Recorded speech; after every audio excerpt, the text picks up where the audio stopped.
Mirëmëngjes, si kundër besoj jeni ndjeni. Dua të flas sot edhe për publikun lidhur me situatën e krijuar për investimin e zonës së Zvërnecit. Dhe dua ta nis me një mesazh të drejtë për drejtë për të gjithë ata që janë revoltuar dhe janë rreshtuar edhe kundër meje personalisht, pasi pan aktin e neveritshëm të tërheqjes zvarr të njërit prej protestuesve në Zvërnec. Ju kam dëgjuar, ju kam lexuar dhe ju kuptoj shumë mirë. Madje ju siguroj që në vendin tuaj edhe unë po njësoj do revoltohesha dhe do rreshtohesha kundër qeverisë dhe kundër kryeministrit sidomos. Sepse do të ndukej e tmerrshme që disa roje private sigurie në sytë e policisë së shtetit tim, pas një gardhi me tela me gjëmba, të ulërinin si kafsh dhe të merrnin nga jashtë brenda një njeri në të drejtën e vet, ta tërhiqin zvarr në për plazhin e rrethuar, e pastaj policia të thoshte që i zvarritur ju fut vet në pronën private dhe në këtë mënyrë ta relativizonte dhunën, ndërkohë që duhet t'i kishte arrestuar aty në vend ata që e morën zvarr protestuesin. Ju mirë kuptoj dhe mbase duke pasur parasysh se çfarë kam bërë kur isha në anën tjetër të barikadës, do kisha bërë dhe më keq se ju. Po të më thoshin se ajo tokë është e shtetit dhe se shteti po ja fal të huajve. Madje kam vënë re se është përhapur gjithandej me shumë helm nga pas, edhe legjenda se shteti po ja fal edhe tokë Izraelit për të sjellë palestinezët në Zvërnec. Po të më thoshin se aty janë futur ca rus, që në bashkëpunim me oligarkët shqiptar, po rrafshojnë zonën e mbrojtur dhe do ndërtojnë pallate. Po të më thoshin se ajo ishte zonë e mbrojtur dhe qeveria e hoqi nga mbrojtja për ta falur tek të huajt, që do vinë për të shkatruar biodiversitetin e zonës. Po të më thoshin se në vend të flamingove dhe të breshkave të ujit, aty do pastrohen parat e zeza të mafjas ndërkombëtare. Dhe të tjera nga ato që ju kanë thënë, që pastaj i keni thënë duke i shpërndar dhe janë shkruar duke ngritur një dallg zëmrimi dhe i duke bërë thirrje për të mbrojtur atë dheun në rrezik. Dhe pikërisht sepse unë e kuptoj shumë mirë të tërë këtë dhe e kuptoj shumë mirë dhe zëmrimin tuaj, kam 2 ditë që e pyes veten dhe po flas shumë hapur. A duhet vërtet t'ua tregoj unë tani një nga një anën tjetër kësaj medalje me probabilitetin shumë të lartë që ju të mos besoni dhe të vazhdoni të më ngrini mua tradhtar dhe të më ulni të korruptuar dhe të shitur sa tek të huajt e sa tek oligarkët? Apo mos vao duhet të them më falni, gabuam, nuk e gjykuam mirë këtë punë, projekti do anullohet, dhe ju të qetësoheni, të shijoni fitoren, e një kauze që e parë nga ana juaj e medaljes është vërtet fisnike. Dhe të mendoni pastaj se vërtet e mbrojtët Shqipërinë nga një keqje e madhe, ndërsa unë, pasi ta bëj këtë, të vazhdoj të rrinë karrige, të shty kohën e pushtetit, me shihen e hidhur një humbje të madhe për Shqipërinë, për ju, për fëmijët e sotëm të Shqipërisë, që do t'jenë përfituesit nesër të këtij investimi dhe të investimeve të tjera të kësaj natyre. Po pse duhet ta bëjmë këtë? Për pushtetin, për karrigen, apo për baltën, që e marrë në fytyrë dhe që më vjen për ditë mbi të gjallë dhe të vdekurit e shtëpisë time prej vitesh. Nga turi lloj kundërshtarësh politike mediatik, të cilët i kam duruar dhe i duroj pikërisht sepse këtë mision e mbaj ende përsipër edhe në emër të shumë kujt nga ju, që më ka besuar votën dhe sot i është bashkuar zëmëratës në rrjetet sociale, duke më treguar me gisht mua si prursin e një fatkeqësie të madhe kombëtare. Çam duhet mua karriga, pushteti, nëse unë duhet heq dorë nga vizioni që kam ndarë me ju gjithë këto vite. Gjithë këto vite duke nisur nga Shqipëria e 2 milion turistëve ku edhe paraardhësi im numëroi si turist sa herë hynte e dilte nga vendi për shërbime. Të heq dorë nga ambicia për ta bërë Shqipërinë një vend që mos ketë zili askënd. Për çam duhet pushteti dhe karriga? Që të qetësoheni ju. Dhe që pastaj nesër të vazhdoni jetën tuaj normalisht siç është e natyrshme, dhe pas nesër në vend të atij investimi të jashtëzakonshëm që përgatitet atje, të bëhet coptimi i radhës,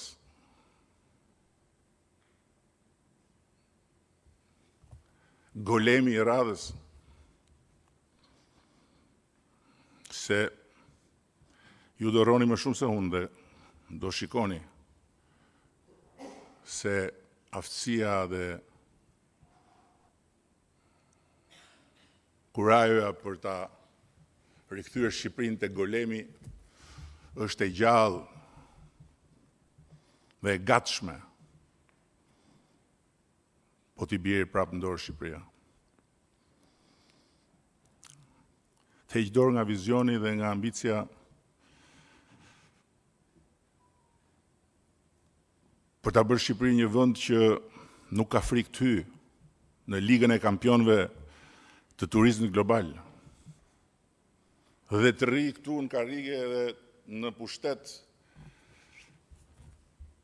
duke bërë sikur udhëheq një vend që trembet nga sfidat e mëdha të investimeve të kësaj lige. Një vend që nuk ka frikë të përballet me rritjen e vet. Nuk është më Shqipëria ku nuk afrohej asnjë investitor, është Shqipëria ku të gjithë investitorët duan të vinë.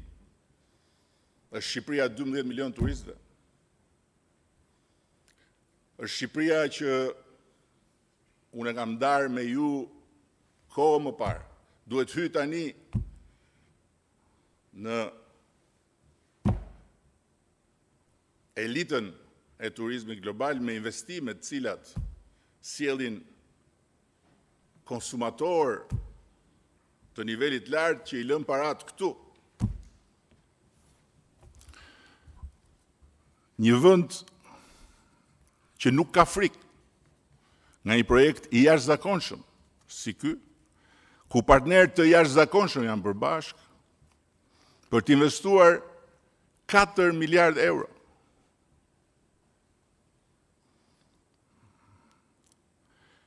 Jo si ndërtues, që ndërtojnë, shesin dhe ikin, si ata që kanë ndërtuar edhe pallate në Tiranë dhe pastaj ja kanë lënë banorëve që s'marrin dot hipotekën. Po si pronar të terrenit, të cilin e kanë bler me para, të mbikëqyrura në mënyrë strikte nga agjencia jonë kundër pastrimit të parave dhe nga partnerët ndërkombëtar që bashkëpunojnë me atë agjenci. 1 për 1, euro për euro, me bankë. Dhe jo nga Izraeli, që mund të ishte fare mirë dhe Izraeli, po nga Katari, që nuk besoj se mund të konsiderohet nga ata që i thonë vetes musliman, por vetëm musliman nuk janë, vetëm Allah dhe Kur'an nuk kanë, sepse bëjmë përdit krimin e ndaluar nga Kur'ani për të helmuar njerëzit me shpifje.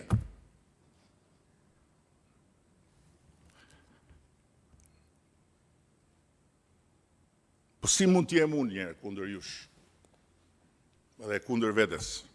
Dhe si mund t'jen gazetat e Greqisë aleatët tuaj në mbrojtjen e mjedisit Shqipërisë? Pyeteni veten, si ndodh kjo? Gazetat greke që janë mbushur sot gjitha me kauzën tuaj. Ka diçka këtu që nuk shkon? Apo u gjet tradhtari, u gjet shitësja dheut, u gjet i korruptuari, dhe ai është kryeministri juaj.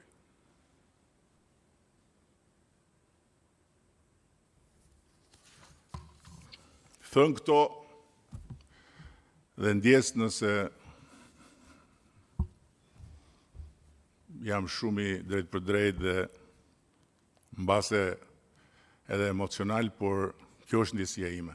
Se për mua këto janë ditë shumë të habitshme. Janë ditë të habitshme që për herë të parë më kam bërë të mendoj edhe që t'ju përulem thellë për ndejën e madh që më keni bërë dhe t'ju kërkoj ndjes për t'ikur në katun dhe për t'ju lënë në duart që do zgjidhni vetë pastaj për të mbrojtur Shqipërinë nga të huajt. Por kam zgjedhur të bëj atë që kam bërë gjithmonë. T'ju udhëheq drejt asaj Shqipërie që e dua po aq sa ju dhe e dua po ashtu siç e doni ju. Dhe t'ju udhëheq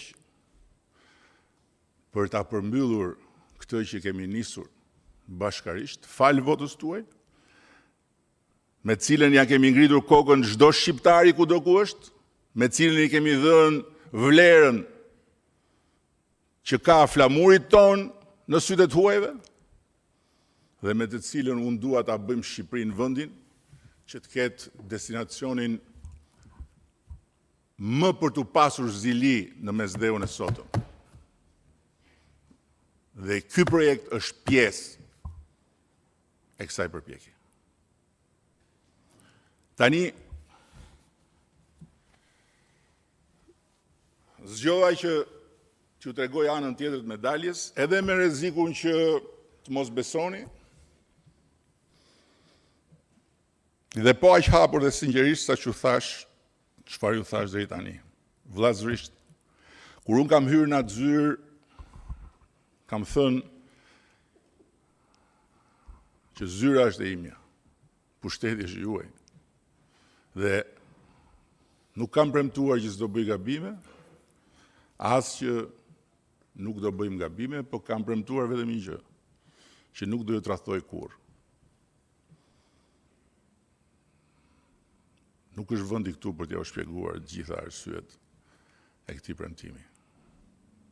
Po këtu është vend të rast, është një identifikoj ne përpara botës kur bota na dinte njerëz me bisht, dhe jo në vitet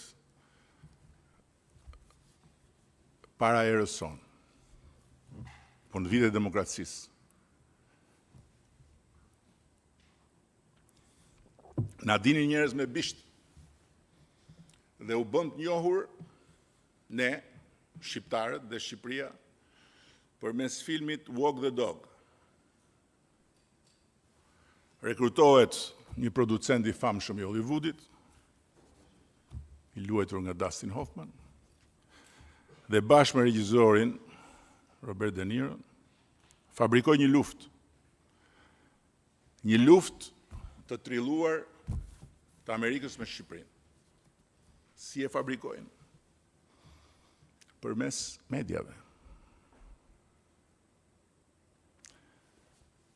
Duke përdorur teknika hollywoodiane, pamje të rreme lajmesh, si ajo fotografia e shpërndar gjithandej e ati gardit të mallkuar me tela me gjëmba, me atë sinjalistikën këtu është kufiri midis Izraelit dhe Shqipërisë, për shembull. Këngë patriotike, si plot nga këngët që shoqërojnë videot përkatëse. Heronjtë sajuar dhe ngjarjet organizuara me shumë kujdes, dhe krijoi një krizë të madhe, pushton titujt kryesor të mediave dhe zhvendos komplet vëmendjen e publikut që përfshihet totalisht emocionalisht në luftë me Shqipërinë dhe bëhet i gjithi i bashkuar për të shpëtuar një ushtar amerikan që ka mbetur në vijat ku janë armiqtë, domethënë ku janë shqiptarët, ushtria shqiptare që po lufton me ushtrinë amerikane. Dhe konflikti i fabrikuar e kthen opinionin publik komplet aty ku donin manipulatorët. Është film. Më është kujtuar këto ditë. Dhe këto nuk janë gjëra që ndodhin më në filma, fal rrjeteve sociale, këto ndodhin në shumë vende të botës.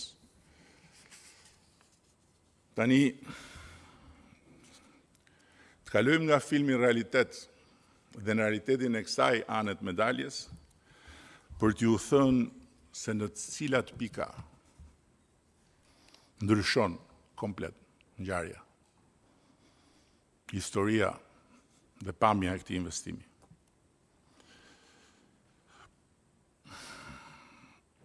Projekti ka nisur si interesim nga ana e investitorëve në vitin 2023. Pra 3 vjet përpara. Dhe ka nisur si një interesim bashkë me Sazanin. Dhe qëndrimi ynë qysh në ditën e parë ka qenë Sazani është tokë publike, ka qenë një dëshirë dhe një ambicje e kahershme edhe e qeverive të tjera dhe e kryeministrave të tjerë për ta kthyer në destinacion turistik. Ne jemi të gatshëm që të punojmë me ju dhe keni parasysh që ajo tokë nuk shitet. Dhe ne duam që shteti shqiptar të jetë palë, ortak, shteti shqiptar. Qeveria e kryeministrit tuaj, që e keni votuar dhe që sot, duke ju bashkuar zemëratës, e konsideroni shitës dhe të korruptuar. Shitësi dhe të korruptuarit bënin Shqipëri 1 euro dhe merrnin pjesën. Nuk i jepnin shtetit pjesën. Po kjo është histori. Ndërsa, kemi thënë, për projektin e Zvërnecit, duhet të shikoni pronat dhe pronarët, pasi ne nuk kemi tokë shtet aty. Dhe copza që mund t'jenë shtet, janë krejtësisht papërfillshme për ambicien tuaj. Kështu që merruni me pronarët. Ky është fillimi 2023. Ju e dini shumë mirë se kush janë njerëz të interesuar, se e di gjithë bota. Dhe këtu duhet ju them diçka.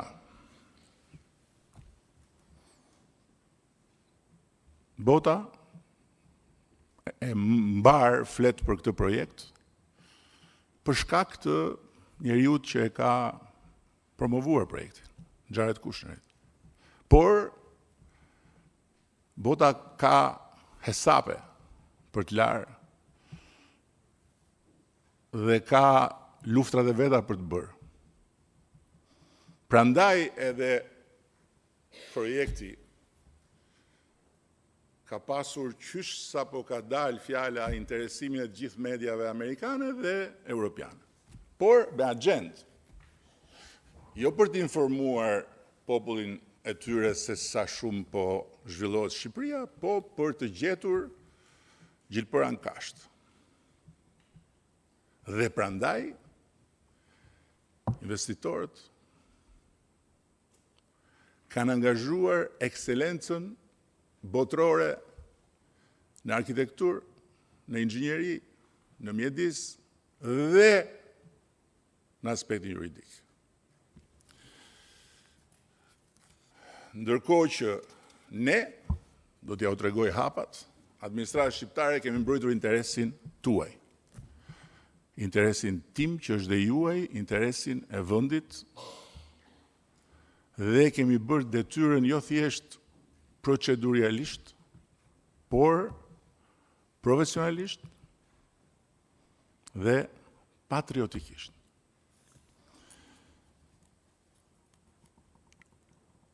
Kam parë imazhe të projektit, kam parë pallate.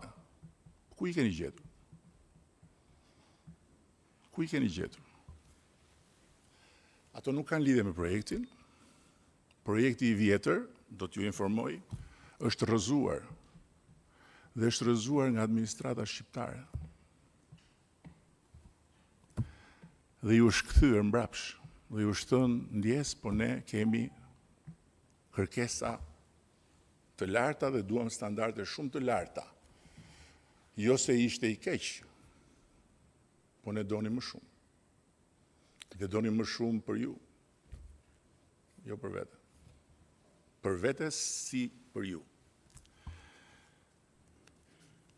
Toka është e regjistruar në hipotekë prej shumë vitesh.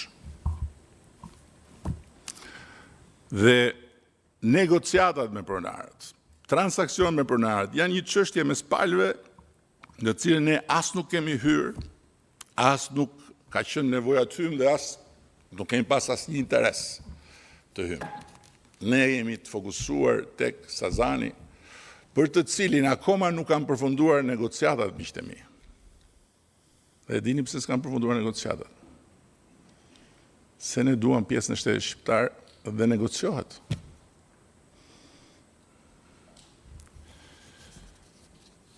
Rrethimi i pronës është bërë bazuar tek leja e zhvillimit. Do t'ju them më pas që është dhënë leja e zhvillimit, të cila nuk është leje e ndërtimit. Por rrethimi i pronës është një drejtë e çdo pronari kur merr lejen e zhvillimit. Nga ana tjetër, a ka pretendime për pronësi mbi atë territor? Për herë të parë dje dëgjova që aty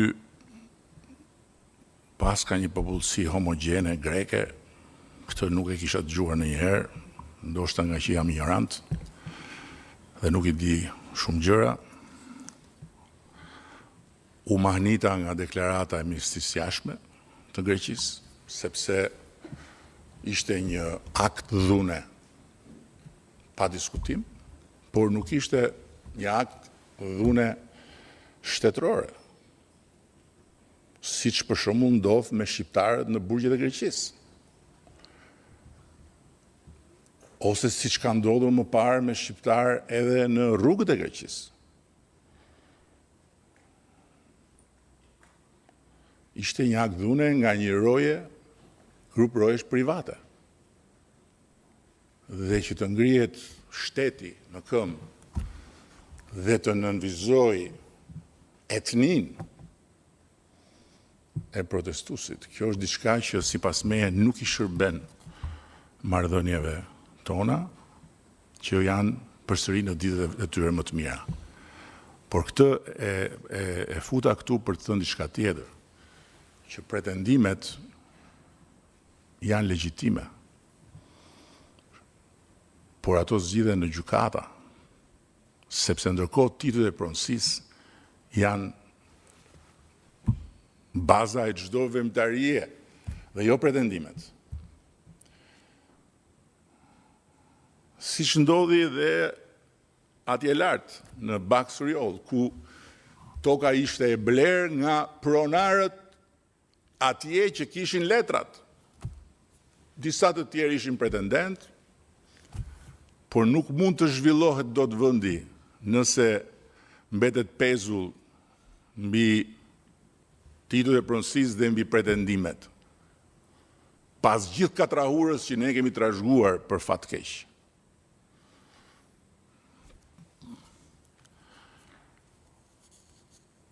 Ndërsa e drejta për të protestuar është një drejtë që nuk mund të vihet në diskutim në asnjë mënyrë në këtë vend. Dhe është një drejtë cilën ne kemi mbrojtur qysh nga dita e parë, edhe me koston që të kemi në disa raste dëmtime serioze të forcave të policisë. Por sulmet politike mbi projektin nga forcat brendshme që predikojnë ose të kthehemi në komunizëm ose urrëtitjen ndaj shteteve tjera apo nga forcat jashtme nuk e duan këtë projekt. Nuk e duan, shumë e thjeshtë. Nuk e duan. Kjo është konkurrencë. Ne kemi hyrë tani në një territor shumë të ndryshëm nga që kemi qenë. Sepse ky projekt, së bashku me tjerë, po ky, siç e ka ngritur vëmendjen globale ndaj Shqipërisë, e ngre Shqipërinë në një nivel tjetër me realizimin e vet. Totalisht. Natyrisht që sjellja e kompanisë së sigurisë ishte e neveritshme dhe jo më pak e neveritshme ishte dhe sjellja e drejtuesve të policisë vendore, gjë për të cilën ka pasur reagim të menjëhershëm nga ana e leadershipit policisë shtetit, qoftë me shkarkimin e drejtorit policisë Vlorës dhe vendosjen në hetim të gjithë zinxhirit, qoftë me heqjen e licencës së aktivitetit të kompanisë, pra ajo kompani nuk mund të operojë më në Republikën e Shqipërisë, qoftë me arrestimin dhe vendosjen në ndjekje penale të rojëve të sigurisë. Ndërkohë që nuk e di se çfarë tjetër mund të bëjë shteti dhe nuk kuptoj pse shteti duhet të jetë target në këtë rast. Nuk ka asnjë relativizim të dhunës, përkundrazi, për shkak edhe të relativizimit që ju bë dhunës nga në komunikatën e policisë vendore të Vlorës, ku u tha një e pavërtet, u bë edhe shkarkimi, edhe vendosjen e tij me gjithë zgjirit. Tani, më lejoni t'ju shpjegoj një pikë tjetër që është shumë e rëndësishme për ju edhe për mua.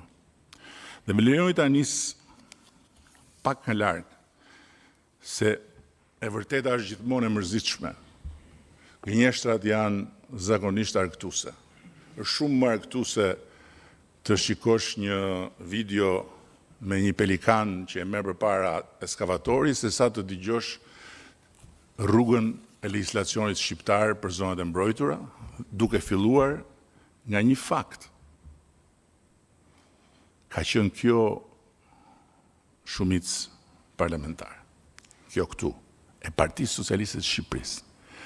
Ka qenë qeveria e kësaj partie, dhe kam qenë unë kryeministër, në mandatin ton të parë, kur kemi bërë futje në mbrojtje të Republikës Shqipërisë në të gjitha ato territore të kërcënuara.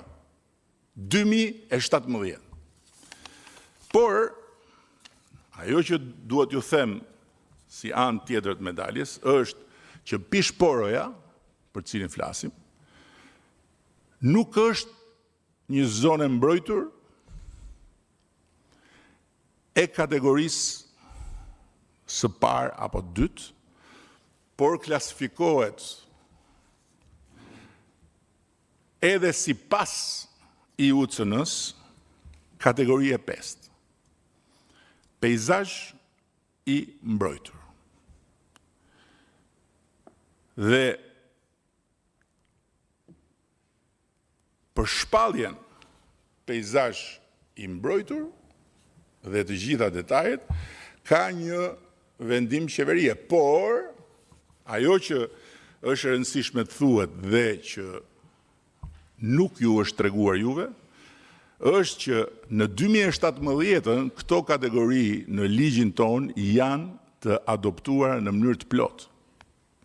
Dhe thelbi i sistemit ton të zonave të mbrojtura është praktikisht i gjithi i linjëzuar me standardet më të larta ndërkombëtare. Dhe në princip, sa më lart shkohet drejt kategorive 1 dhe 2, aq më shumë kufizohet ndërhyrja njerëzore. Ndërsa kategoritë 5 dhe rasti konkret dhe 6 janë të ndërtuara mbi konceptin e bashkëjetesës së natyrës me aktivitetin ekonomik, social dhe turistik. Pikërisht për këtë arsye, kategoria 5 nuk konceptohet si zonë pa zhvillim, sepse ajo është një zonë ku kanë banuar njerëz dhe ku banojnë njerëz sot e gjithë ditën që flasim. Por si zonë ku peizazhi, biodiversiteti dhe aktiviteti njerëzor kanë bashkëjetuar historikisht dhe duhet vazhdojnë të bashkëjetojnë.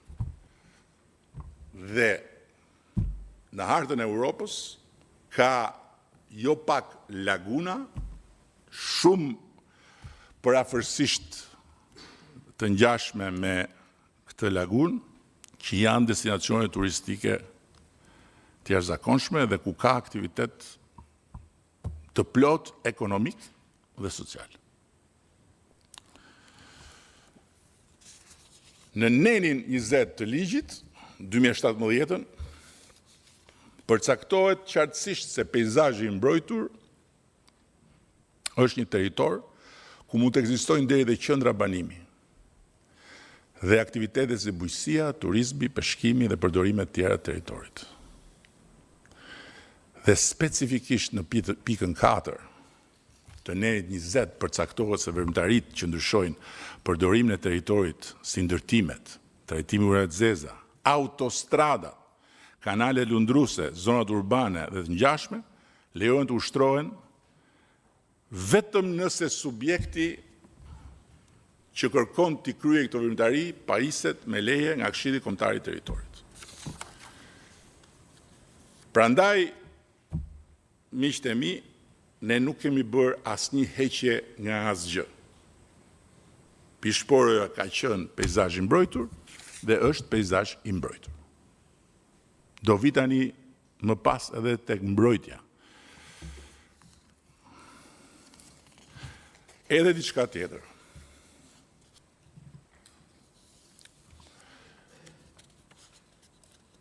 Është e vërtet që në vitin 2024 ne kemi bërë një amendim të ligjit me një kërkesë të kryebashkiakëve të vendit dhe pastaj përmes deputetëve për një ekuilibër të drejtë mes potencialit për zhvillim të territoreve dhe mbrojtjes. Sepse ligji ekzistus nuk merrte parasysh në territor realitetet e tranzicionit. Për shembull, Fefi është një realitet, është zonë e mbrojtur. Si bëhet? Legalizimet e të gjithë ndërtimeve të vjetra, do me thënë të pas diktaturës në Theth, janë bërë pikërisht me këtë ndërhyrje ligjore sepse është realitet i krijuar. Ata njerëz janë banor, kanë ndërtuar pa leje aso kohë dhe mos i ngatrojmë me ata që pastaj u turën ndërtojnë pa leje kur borën vesh që të tjerë do legalizoheshin, se ata u shëmbën dhe do shëmbet kushdo që do ta bëj prapat punë. Por flasim për ata që i kishin. Dhe ndërhyrjet e palishme të parregulluara duheshin njëkohësisht rregulluar. Njëkohësisht nga ana tjetër, peizazhi i mbrojtur, Pishporo Nart, deri në vitin 2020 quhej Vjos Nart, se dhe këtu është një manipulim i madh. Nuk po ndërtohet në Vjos. Nuk po shkatrohet grykderdhja e Vjosës. Zona e këtij projekti nuk ka lidhje me zonën e mbrojtur të Parkut Kombëtar të Vjosës. Zona e mbrojtur e Parkut Kombëtar të Vjosës e ka nivelin më të lartë të mbrojtjes, dhe aty nuk mund të bëhen dot rezorte. Tani të vim pak tek procesi që kanë ndjekur investitorët dhe si është qasur administrata shqiptare. Siç thashë, ata u paraqitën për herë të parë në Shqipëri në 2023, pastaj vazhduan me shtetin bisedimet për Sazanin dhe vazhduan me privatët punët e tyre.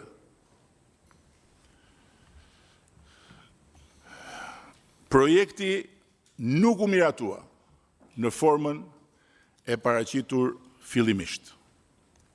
Aplikimin e tyre të parë, ata e kanë bërë pranë Agjencisë së Zhvillimit të Territorit në datën 10/9/2024. Pra jemi thuajse 2 vjet përpara. Dhe në mbledhjen e datës 25/9/2024, KKT-ja e ka rrëzuar projektin dhe ka kërkuar që të zvoglohet intensiteti i ndërtimit dhe të sigurohet ruajtja e lagunës. Janë të shkruara këto. Janë në proces verbale. Dhe projekti, gjithmonë flasim për konceptin, nuk flasim për projektin e ndërtimit, flasim vetëm për masterplanin. Është miratuar vetëm pasi janë plotësuar një nga një kushtet e vendosura. Në vitin 2024, nuk u miratua një projekt arkitektonik. Dhe nuk ka asot që flasim ne dhe që juve jeni zëmëruar me të drejtë për çka keni dëgjuar, po tani më dëgjoni mua. Sot që flasim, nuk ka një projekt arkitektonik të miratuar. Nuk ka, nuk ekziston. Çfarë shihni në për filmat që i prodhojnë ata që duan t'ju nxisin sa më shumë duke shfrytzuar pikërisht ndjenjën e pastër tuajën, janë të krijuara si Wog the Dog.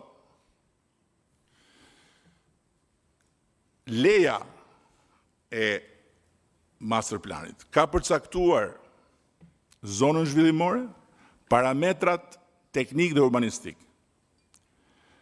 Dhe pasi u refuzua projekti, investitorët kanë angazhuar 5 studio ndërkombëtare nga më të mira në botë. 5. Janë 5, nuk është 1. 5.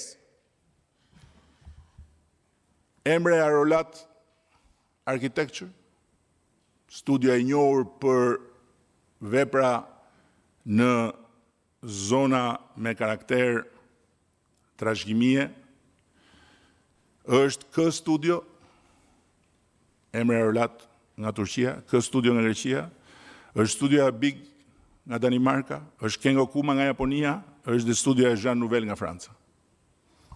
Bashkë me këto studio, kompania ka angazhuar një grup i inxhinierësh nga më të mirët në botë dhe ka angazhuar njëkohësisht dhe inxhinierët e mjedisit që sot që po flasim tani, që flasim vazhdojnë punojnë për të paraqitur studimin mjedisor. Nuk e kemi të paraqitur akoma studimin mjedisor, e kuptoni apo jo? Domethënë lufta zhvillohet sot për sot vetëm me një gjë konkrete, me një gardh të shëmtuar skandalos me tela me gjëmba, për të cilin kompania që ka marrë përsipër këtu të bëj gardhin, do paguaj një gjop të majme. Dhe natyrisht, pastaj për ato dhunën për të cilën ajo kompania tjetër nuk do punoj më në Republikën e Shqipërisë. Në ndërkohë, keni parë që kanë ardhur investitorët. Ka ardhur dhe ajo zonja në Vlorë. Nuk ka ardhur në Vlorë për të bërë pushime, nuk ka ardhur në Vlorë për të bërë fotografi. Ka ardhur në Vlorë me të gjithë grupin e arkitektëve, të gjithë bashkë, inxhinierëve, dhe kanë bërë gjysmëdite dëgjes me profesorë të etnologjisë, me profesorë të gjeodezisë, me profesorë të historisë këtu në Shqipëri. Profesorët janë gjallë, të cilët kanë folur për të gjitha këto aspekte dhe aty një grup i madh njerëzish ka dëgjuar, ka bërë pyetje, ka marrë shënime. Në mars të 2026, pra llogariteni nga fundi 2024-s, është paraqitur një projekt krejt tjetër, i rikonceptuar me një qasje tërësisht ndryshe, projektuese, zhvillimore, mjedisore. Dhe Këshilli Kombëtar i Territorit, pra tregtarët që për emrin tim, për llogarinë time shesin Shqipërinë, nuk e kanë miratuar të gjithin ashtu siç e kanë paraqitur subjekti zhvillues, por ka vendosur kushte përsëri të shkruar, janë me shkrim, dhe kufizime konkrete për vijimin e projektit. E para, është e shkruar, projekti do të zhvillohet vetëm në prona private me titull pronësie në kadastër dhe në asnjë pronë tjetër të kontestuar ose që mund të rezultojë për momentin cop shtet. Është e shkruar. Laguna nuk preket. Është e shkruar. Dhe zhvillimi nuk mund të përfshijë marin. Është e shkruar. Kishte marin në versionin e parë. Edhe në dytin, u hoq. Dhe për marinën është kërkuar që të hartohet më pas një projekti detajuar dhe konsultim me të gjitha autoritetet përgjegjëse për mjedisin, burimet ujore, trashëgiminë kulturor, infrastrukturën, dhe vetëm pasi të jetë parë projekti tjetër në tërësi. Nuk po ju them që investitorët thonë nuk e kemi pritur kurrë që në Shqipëri shteti do jetë kaq rigoros. Edhe pse ata kryesorët nga Shtetet Bashkuara që ditën e parë që jemi takuar më kanë thënë çdo gjë sipas librit të ligjit, asgjë jashtë librit të ligjit. Nuk kemi ardhur në Shqipëri të importojmë barsaleta edhe të importojmë filma për veten, se boll kemi ardhur në Shqipëri të bëjmë një investim për Shqipërinë, për ne dhe për Europën. Përcaktimi i brezit mbrojtës. Flas për vendimin, është i shkruar këtu. Pra, projekti duhet të konsideroj dhe të respektoj një brez mbrojtës nga vija bregdetare e lagunës, e cila do të përcaktohet pas përfundimit studimit nga studia ndërkombëtare mjedisore dhe pas koordinimit nga autoritetet përgjegjëse. Kjo distancë duhet të ruaj peizazhin natyror, cilësinë e habitatit dhe të garantoj proceset ekologjike karakteristike të zonës. Është e shkruar, nuk është shkruar këto ditë, kur ju shkruanit që unë po shes Shqipërinë dhe po ju tradhtoj juve, po është e shkruar përpara, kur ka ardhur kompania dhe është përballur me të gjitha vretjet dhe me vendimin e radhës për t'ju kthyer mbrapsht për të përmirësuar projektin. Këshilli Kombëtar i Territorit ka kërkuar ngritjen e një grupi pune ndërinstitucional për të siguruar zbatimin e kushteve dhe kriteret zhvillimit brenda zonës së mbrojtur.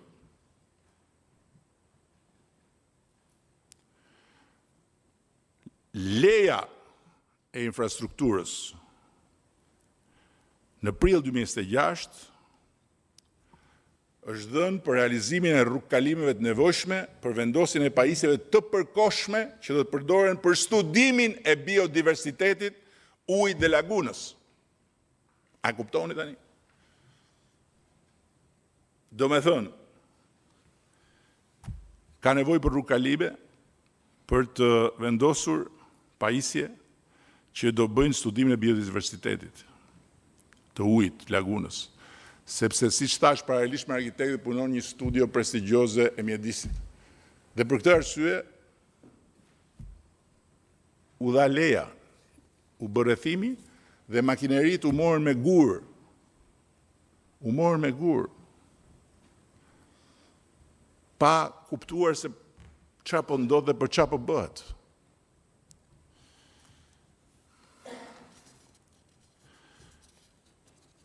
Pasurit objekt zhvillimi janë pronë private. Si pas dokumentacionit, pasurit objekt zhvillimi përfshin vetëm prona private. Të gjitha rezultojnë në pronësi të shoqërisë Albania Land Development. Ndërsa, struktura e pronësisë së shoqërisë, shoqëria Albania Land Development, ka si ortak vetëm shoqërinë Sazan Holding. Tani, edhe njerë, e thash më para, një çmenduri totale ajo futja e urrejtjes për ebrejt dhe shfrytëzimi i dhimbjes gazës nga ata që i thon vetes musliman, po janë pa din dhe pa iman. Duke ju thënë shqiptarëve që po vinë izraelitët të marrin tokën, ju thash që aty janë ata që dim dhe janë dy bashkëpronarët e kompanisë Power Holding nga Katari. Një nga fuqitë më të mëdha të lindjes mesme. Një holding që zotron kompani në fusha të ndryshme dhe që portofolin e turizmit e ka ndër më të shkëlqyerit në botë. Futuni, klikoni powerholding.com. Shkoni tek kompania Assets, që është dhe pjesë prap këtu e regjistruar, dhe do shikoni se kush po vjen në Shqipëri të shkatroj mjedisin, të vrasi pelikanët dhe të cilë palestinezët.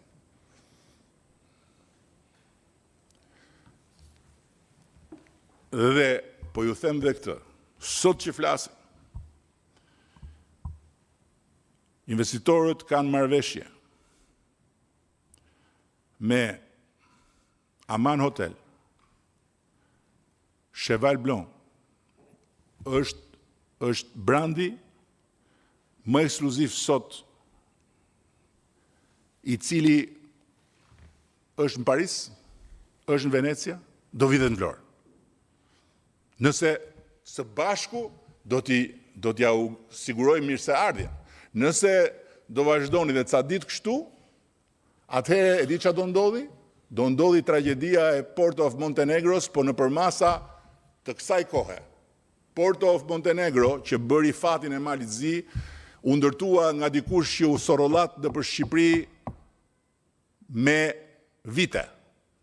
Dhe e hidhnin dhe e prisnin. Donte të bënte portin e Durrësit dhe vajtin Malit Zi, dhe sot Mali Zi i ka pagat më të larta dhe të ardhurat për frymë më të larta në këtë rajon, falë atyre investimeve që nuk pati frikë t'i bëj dhe që nuk ja u vuri shkelmin fyt natyrisht investitorëve. Çfarë do zgjedhim? Do zgjedhim të rrim ta shikojmë akoma Malin e Zi nga mbrapa, apo do zgjedhim që ta parakalojmë edhe Malin e Zi dhe të tjerët që janë të shqetësuar për këtë projekt?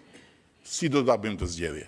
Është zgjedhja juaj. Ma thoni dhe unë adaptohem, se unë jam këtu me votën tuaj. Thash dhe më parë, i duroj të gjitha ato që më thonë perversët që për fat keq kanë rënë të jenë kundërshtar të kësaj partie dhe të mit personalisht, po i duroj jo se i pranoj.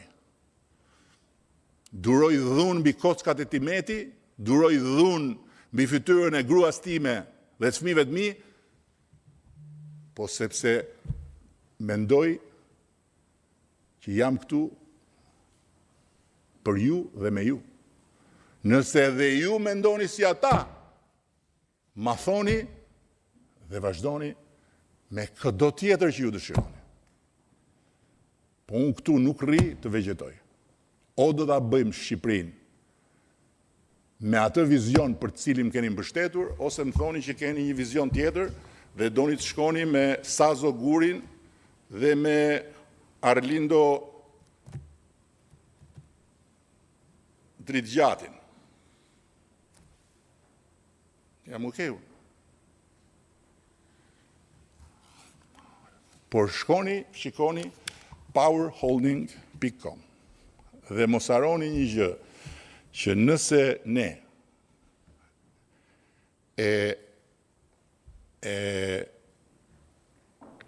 harrojmë që rolin kryesor që kemi në këtë proces dhe rolin kryesor që kemi ne si Shqipëri dhe si shqiptar për ta bërë Shqipërinë ashtu siç duam, është të krijojmë klimën e duhur dhe të krijojmë mikpritjen e duhur për investitorët, dhe nëse këta investitorë largohen, nuk është problemi që nuk do bëhet zvërneci.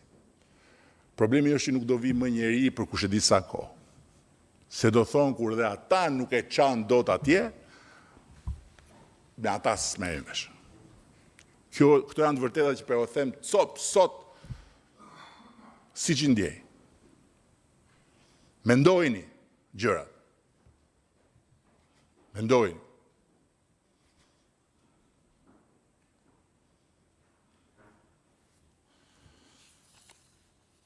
O do zgjedhim zhvillimin e qëndrueshëm me investitor të ekselencës, se nuk e mbarova numrin e brandeve që kanë bërë marrëveshje. Rosewood Hotels, Mandarin Oriental, Atlantis. Atlantis nuk ka ardhur në Europë. Atlantis është vetëm në Dubai. Edhe më duket mos gabohem Kinë. E doni ta sillni në Europë? Silleni në Vlorë. S'doni. Nuk them pa problem, se është problem shumë i madh, por unë me forcë kundër jush nuk jam interesuar. Me forcë kundër atyre që me forcë na kanë qëndruar përballë ne dhe Shqipërisë, po deri në fund pasi problem. Po me forcë kundër jush jo. që t'ju shofun juve, që të shkoni, mbas Berihajt, të Fatos Lubonjës, që jeton me makthin e mafjes që kur unda nga unë nuk e pranoj dot. Respekt për atë si person, respekt për vuajtjet e tij të mëparshme, por mafjen që ai më tregon mua, ma tregon sepse është njësoj si ata që i tregonin atij armikun e popullit. Njësoj, e njëjta gjë. Doni? Aty e keni dhe ato. Këtë doni. Që mos them dhe ata tjerë që rinë tani të fshehur se shthon inshallah tani, po qohen ata që e kanë mbështetur Edi Ramën, edhe po shkojnë pas Berihajt se ne nuk e mundim dot. Mua nuk ka nevojë të më mundni miqtë mi. Ju jo. Mua nuk ka nevojë të më mundni fare. Unë nuk e kam me ju betejën. Unë betejën e kam bashkë me ju. Dhe qa niveli e duam Shqipërinë është pyetja që duhet bëjmë përballë këtij projekti. Ndërkohë që siç u thash, projekti akoma nuk është dorëzuar. Studimi mjedisor akoma nuk është bërë. Patjetër që do t'i shohim kur të vinë dhe do t'i ekspozojmë dhe do kuptojmë të gjithë se çfarë po bëhet. Por unë po them që me që më kam parë syt nga çfarë po bëjnë ata njerëz, është diçka që në Europë dhe në Mesdhe nuk është.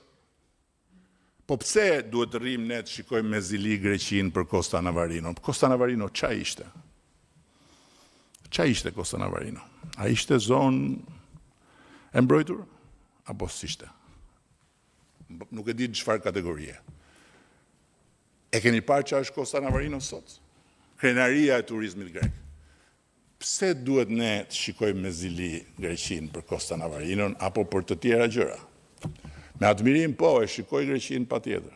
Po me zili pse? Pse duhet të shikojmë ne me zili Malezi? Zveti Stefan qa ishte? Qa është Zveti Stefan? Monument kulture i kategorisë parë absolut. Pse është bërë hotel, më zotri? Po Kroacinë, pse duhet të shikojmë ne me zili? Dubrovniku qa është Dubrovniku? E të tjera. Mund të konkurrojmë ne, duam të konkurrojmë ne me këta. Në qoftë se nuk duam të konkurrojmë dhe duam të rrim të turizmi i masës me bukë me vete që prodhojnë mbetje më shumë se sa që sjellin të ardhura, kjo është një zgjedhje që mund ta bëni, jo me mua. Me mua jo. Turizmi i masës na është dashur në këtë fazë sepse është turizmi i ambasadorëve. Të gjithë ata janë ambasadorët tanë që shkojnë kudo dhe thonë sa e bukur Shqipëria. Tani ne na duhet turizmi i klasit që të na sjelli shumë para, jo për mua. O Fatos, jo për mua. Se unë jam i informuar që kur kam qenë i vogël që pa sa do të besosh në Zot, dhe më ka informuar një njeri që besonte shumë në Zot, që ishte gjysha ime, sa do të besosh në Zot, mos harro, që një ditë do ikësh nga kjo botë, dhe atje s'ka as cash, as karta krediti më pas, mësova që ekzistonin, as rroba, as gjë. Jam informuar. Ashtu sikundër jam informuar nga Imat që e vetmja gjë që vlen është çfarë lë mbrapa për kujtim. Unë kujtim përfundimtar, turizmin e masës, nuk e lë dot si pjesë misionit tim. Unë dua të lë gjërat cilat bashkë me ju t'i bëjnë të mundura dhe t'jenë krenar në gjenerata fëmijët tanë. Dhe të vinë të gjithë dhe të na kenë ne zili. Pse ti kemi ne zili ata? u shqetësuan gazetat greke se po dëmtohet mjedisi në Zvërnec.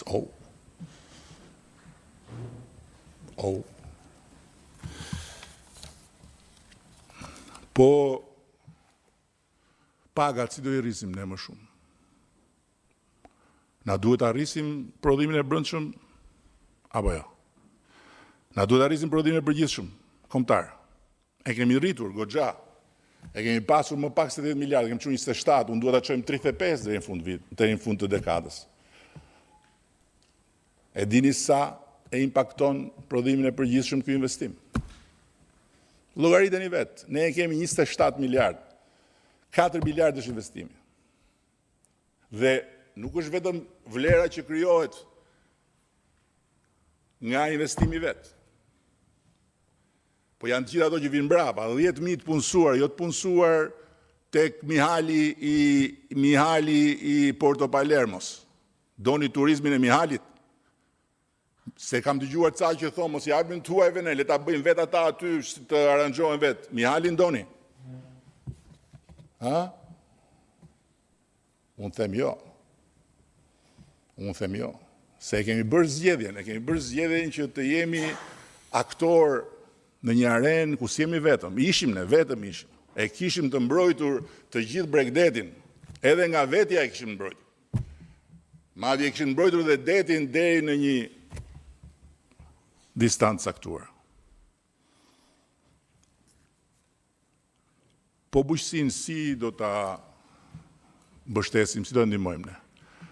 E dini sa ushqim duhet për këto investime? Po ku do t'i marrin ata? Ndërkohë që shikoni powerholding.com është holdingu që ka kompaninë më të madhe të agro ushqimit dhe biznesit në lindjen e mesme. Dhe një nga pjesët e planit është stimulimi dhe lidhja e marrëdhënieve me fermerët për të dhënë ushqimin bio të Shqipërisë, se për të marrë ushqimin e Greqisë shkojnë në Greqi, ose në Itali, ose për të dhënë ushqimin bio të fermerëve tanë. E kuptoni se çfarë lloji fabrike ndërtohet atje për ekonominë tonë? Se nuk është vetëm do vinë ta marrin tuaj, çfarë do marrin tuaj? Kë do marrin detin? Jo, do ta pastrojnë. Laguna është në pikë të hallit, por nuk ju intereson ambientalistëve. Është në pikë të hallit. Do pastrohet. Prandaj po bëhet gjithë ajo punë me inxhinierë mjedisi. Do shtohen breza të tërë pemësh, rëre, ishuj të vegjël. Është diçka krejt tjetër. Lëreni të mbarojnë punën. Pastaj gjykoni. Kështu jemi prapë, s'ka problem. Nëse s'do ju pëlqej projekti, shkoni edhe merrni me guna për mbitela. Guna dhe aty janë. Dhe në fund fare, dua të them që ne nuk mund ta lëmë këtë debat të bëhet një debat për një kompani private, hajvanësh të sigurisë që na morën fytyrën të gjithëve si vend në fakt. Edhe pse unë nuk do isha aq i lumtur kur i shikoja ato pamje që i shpërndan bota, se për botën është bukur shumë që ti na tregoj ne si këta janë ata të vërtetët. Po këtë nuk e marrin parasysh këta manipulatorët tuaj. Ky s'është debat as për kompaninë. Ky s'është debat as për shefqet Kastradën, që t'jemi të qartë. Fare. Ky është debat për Shqipërinë dhe për çfarë Shqipërie duam nesër, dhe kaq e thjeshtë është gjëja. A e mbajmë dot sfidën e një gjëje të madhe? Patjetër që është një projekt i madh, ka rrisjet e veta. A jemi të gatshëm që të punojmë për këtë, duke i mitiguar të gjitha rrisjet edhe duke bërë më të bukurën për atë vend për vendin tonë, për popullin tonë, për fëmijët tanë. Kjo është sfida jonë dhe për këtë duhet të angazhohemi. Është kollaj të bësh të kundërtën. Nuk kemi ne asnjë luftë dhe asnjë dilemë lidhur me ata që protestojnë, me ju që po ju drejtohem gjatë gjithë kohës, dhe me ju nuk kam parasysh gjithë ata që protestojnë. S'kam parasysh Fatos Lubonjën. Shera parë që ja përmend emrin për shumë vitesh. Po e kam pasur mik, edhe më vjen keq për të. Por me thënë drejtën, vjen keq edhe për ju që të shkoni pas tij. Sepse është e pavërtet. Është tërësisht e pavërtet. Siç ju thash. Por unë ju mirë kuptoj edhe një herë për ta mbyllur, edhe unë do kisha bërë të njëjtën gjë, sikur mos dija të gjitha këto gjëra që ju thash një nga një. Dhe mos qohet njëri të më thotë që pse nuk na i keni thënë më parë, sepse e para kemi thënë që po bëhet një projekt, por nuk e kemi projektin. S'është bërë gati akoma. Nuk e kemi studimin mjedisor, s'ka ardhur akoma. Ndërkohë që Ministria e Mjedisit përpara, jo tani që ndodhin këto, por përpara ka nxjerrë dhe një urdhëresë për të bërë punën e vet dhe për të marrë vendimin lidhur me impaktin mjedisor dhe për të dhënë të gjithë porositë e duhura në rast se investimi të shkojë përpara. Çfarë duhet të thoshim ne përpara? Ai ishte projekt privat. Për Sazanin po. Kemi ne detyrë t'ju informojmë rregullisht kur të kemi informacion. Dhe nuk mund të bëhet një gardh shumë i shëmtuar, një akt skandaloz i një roje sigurie, pleshti që djeg gjithë jorganin. Kompania e mori dënimin e vet, të plot, ata që vun telat me gjëmba do ta paguajnë gjobën e tyre të plot, dhe ne duhet të vazhdojmë përpara dhe të shikojmë hap pas hapi zhvillimin e projektit. Dhe mos e harroni asnjëherë, ditën që do të më shkonte në mendje t'ju tradhtoja, do largohesha kokulur dhe nuk do rija më këtu. Kaq kisha unë tani, ndajeni mendjen, si doni të vazhdojmë.